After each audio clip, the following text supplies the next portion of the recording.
Hey, hello everyone. Well, how's your week going? Today's Thursday. So what do you have left to do on your weekly list? Right? It's Thursday. We get a lot accomplished today. Do you make a list each and every week? I know I try to do that. What I do is like on Sunday evening, Sunday afternoons, I take a few moments and I think about what I got going on this next week and kind of write down, put it in the days and the time schedules, time slots, and all that. So I try to do that on Sunday afternoon, but sometimes my Sunday afternoon nap gets in the way, so it doesn't get accomplished. But anyhow, that's my plan. I hope you're having a good day so far. I've been up and at 'em and liking the daylight in the morning. However, this Sunday morning, actually, yeah, Sunday morning, 2 a.m., we spring forward. So we set our clocks ahead. And, it used to be a big deal. Not so much, I don't think, anymore, because everything that we have, it seems like it's digital, right? And it just does it automatically. However, my biggest fear is like, well, did it or didn't it? And is this the right time or not the right time? So it's kind of a crapshoot anyway. But anyway, Saturday night before you go to bed, all those clocks that aren't digital, set them ahead 1 hour, and that way you'll be on time for Bible study and worship on Sunday morning. And at the First Baptist Church of Cutler, where I serve as the interim pastor, we have Sunday Bible study at 9:45 a.m. and Sunday worship at 10:30 a.m. And we just want to invite you, if you're not involved in a Bible study somewhere, come be a part of ours. We would be happy to have you there. My name is Wes. This is Coffee with Wes.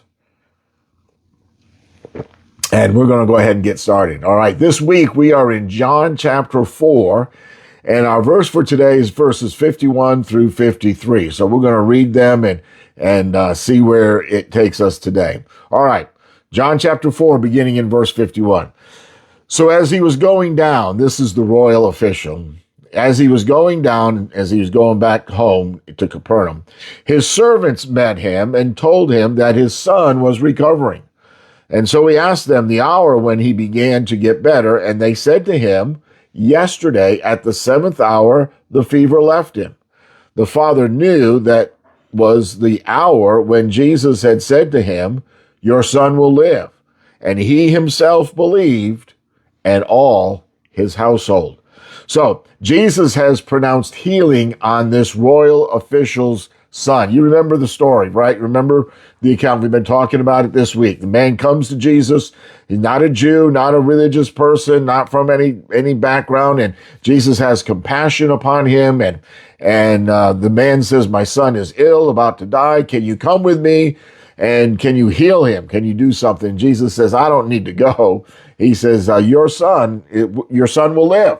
And the man believed him and started back home and said, okay, I'll take you at your word. So on his way home, he receives the news that his son is healed, and then he learns the time of his healing. At the moment that Jesus spoke those words, the son began to feel better. So here's the thing, all right? Here's the thing we want to take with us today. So God's timing, let's talk about that for a minute.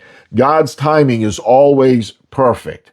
And this reminds us that God is never late, never late. The man had faith in Jesus' word, but seeing the outcome at just the right time solidified his belief. God's plans unfold according to, now hear this, his perfect timing, not ours, not mine.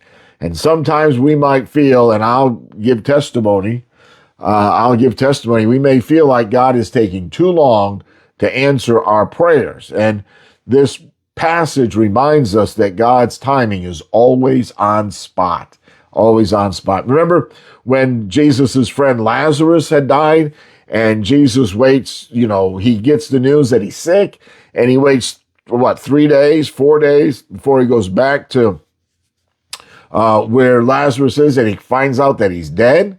And Martha and Mary are all upset. Martha said, if you'd been here, he'd be all right. But Jesus said, don't worry, I'm going to take care of this.